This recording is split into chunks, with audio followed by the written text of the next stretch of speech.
Hey, my friends, it's Matt. This is the 10-Minute Bible Hour podcast, and this is kind of a fun thing, a mind-melting moment years ago when I took a whole bunch of my friends with me, and we all went to Rome. We just wanted to go and see the history and see the places where the stuff we read about in books and even in the Bible happened. And so we did a bunch of Italy stuff. It was a great trip, just a blast with my friends. But there was this one surreal moment that still stands out to me and that took my head to some weird places. We were by the Colosseum, and just across the street from the Colosseum is the Domus area. It's a place where Nero built his golden house in the 60s AD.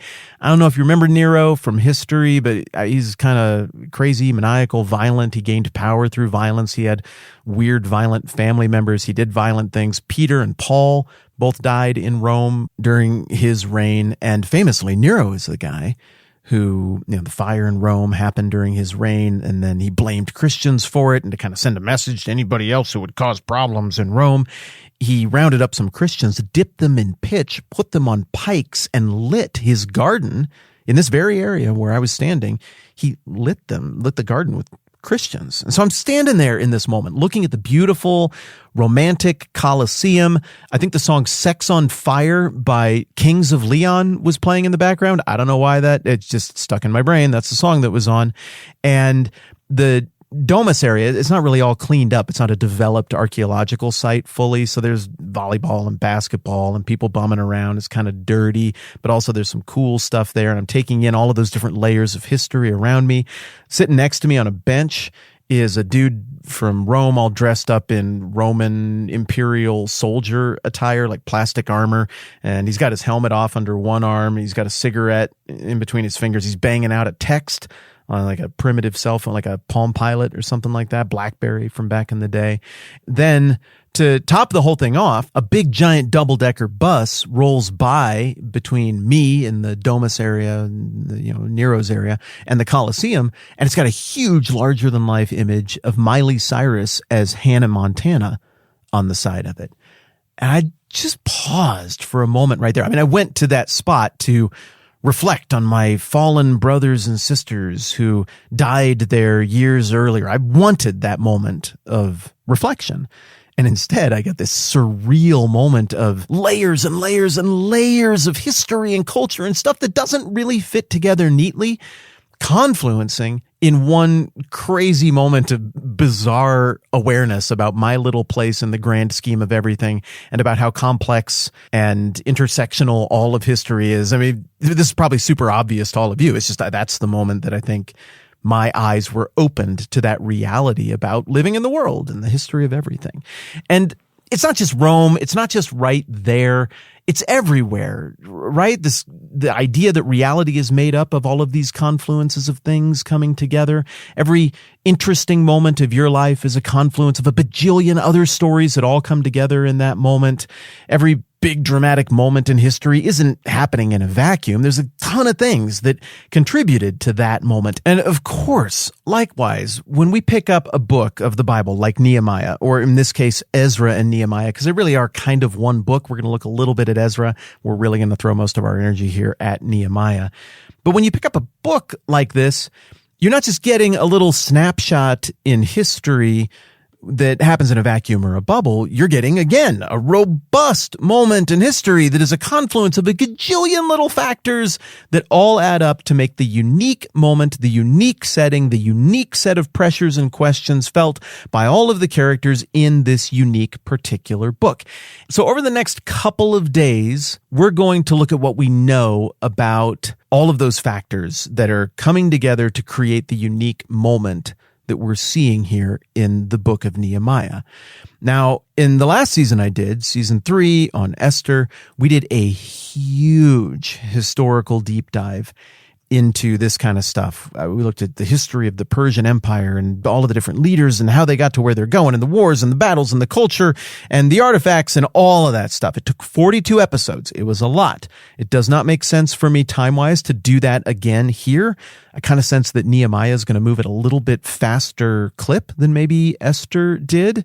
So if you want that stuff, and maybe you were here for Esther, but you forgot a little bit of it, you can always just go and catch those first 42, I think it's 42 episodes of the last season. Or if you're here for the first time and we start to get into the Nehemiah stuff and you're like, man, I'd like to know more about that. Hey, go back to Esther at some point and just power through those episodes as you have time. I think you'll enjoy it. The way we're going to do it in this season is we're just going to kind of pick it up as we go along. So we're going to fill in those details, and we're going to get a very robust picture, I think, of this moment, this confluence that is the setting of Nehemiah, but it's going to happen along the way a little bit more. So over the next couple of days, though, we just need to do the very brief, basic setting of the table, the same way I just did with the confluential moment in front of the Colosseum from years ago with Hannah Montana and Kings of Leon and the guy in the armor with the Palm Pilot and everything else that was going on there. And I think once we've got those basic elements, we're going to be set up a lot better to understand where the story goes next. So big picture. Nehemiah, or Ezra and Nehemiah, again, they've always been treated as one book, or were long treated as one book by the Jewish people. And it's in Christian Bibles that the Ezra and Nehemiah, for whatever reason, they're separated out into two separate things. But Ezra and Nehemiah basically tell one cohesive story that picks up right where the book of 2 Chronicles leaves off and runs into the mid-400s at the end of the life and work of these two guys, Ezra and Nehemiah. The simple gist of these two books is this. The Jewish people had been in exile for a long time. They got taken there not by the Persians. The Persians are the ones in charge as we encounter Ezra and Nehemiah, but rather by their predecessors, the Babylonians. If you don't remember who all these different groups are, don't worry about it. We're going to dive deeper into who they all are and where they all fit here in the next little bit. So the Babylonians conquered the Jewish people in 586 BC. King Nebuchadnezzar did that and took them into exile to go and live in Babylon, and it looks like they're just doomed. Like as a people group, they're going to be gone, forgotten. They'll just intermarry with everybody. Their unique relationship with God will go away. This redemptive plan that has been all over the pages of the Old Testament up to this point, unfortunately, it looks like it's just not going to work out. Babylon wins, the Jews lose, the end. But that isn't how it plays out. Instead, Babylon turns out to be a really short-lived empire, and along comes this hitherto unknown people group called the Persians. And they've got a cousin people group called the Medes. The Medes play their cards wrong, and after the Medes and the Persians conquer the Babylonians around 540 BC, the Medes quickly are absorbed into the larger impulses and growth of the Persians, and this series of great, powerful Persian emperors come along and they start shaking up the whole world. You got a guy named Cyrus. He's the conqueror and the initiator of this whole new Persian empire. And he comes to power in 539 BC in an event that's recorded in the book of Daniel. And immediately he's like, all right, well, we're going to govern totally differently than all of the other emperors before and the other empires before.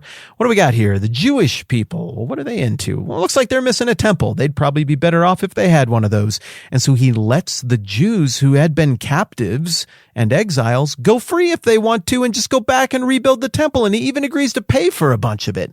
This is crazy. Now, rebuilding the temple isn't easy, as we'll see as we get into the book of Ezra, but eventually they get it done, and they dedicate a new temple to replace the old temple they had that got destroyed by Nebuchadnezzar. I mean, this is gigantic.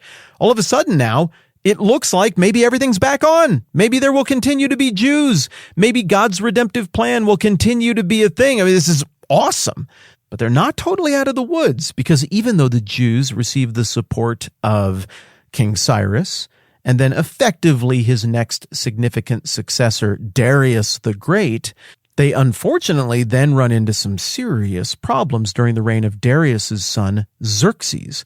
There's a crazy dude who hates Jews, who gains power in the court of Xerxes, and he convinces the king to let him write an edict in the king's name to kill all the Jews, all of them. And it is only by the providence of God and the bravery and shrewdness of these two family members, Mordecai and Esther, who's a secret Jew, who's queen of the Persian Empire to Xerxes. It's only by their shrewdness that they're able to outmaneuver and outfox Haman, this evil dude who wants to kill the Jews, and save the Jewish people.